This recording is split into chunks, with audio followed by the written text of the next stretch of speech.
On connaît nos revendications. Ce ne sont pas seulement nos revendications.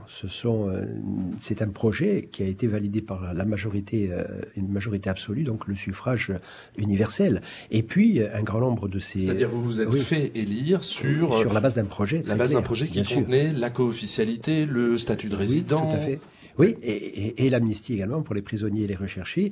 Mais je dois aussi préciser, et ça n'est pas un détail, c'est que ces trois revendications ont été votées par l'Assemblée de Corse avant même que nous ne prenions les responsabilités en 2015.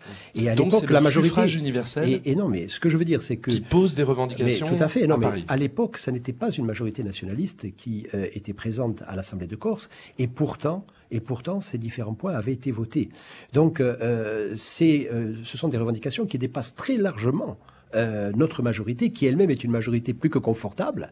Et il y a des élus d'opposition qui sont tout à fait favorables à ce que nous demandons s'agissant. Vous avez même fait voter une résolution vendredi soir dernier, qui a été votée par les marcheurs, on va dire, en tout cas ceux qui représentent aujourd'hui le mouvement d'Emmanuel Macron. Oui, tout à fait. Bon, nous avons bien sûr accepté d'intégrer leurs amendements, donc il y a eu un point de jonction qui a été trouvé, et ce texte effectivement a été voté par l'ensemble de notre majorité et par les marcheurs. Effectivement, ce qui semble avoir causé un certain trouble, mais pourtant... Le courroux, on pourrait même parler de courroux élyséen, puisque le maire de Bonifacio, qui est donc censé être proche du mouvement de la République En Marche et d'Emmanuel Macron, devait recevoir la visite du président cet après-midi, et que le président a choisi d'annuler cette visite. Je le regrette, je pense que M. Orsucci ne méritait pas une punition pour avoir signé ce texte, qui n'est pas une déclaration d'indépendance.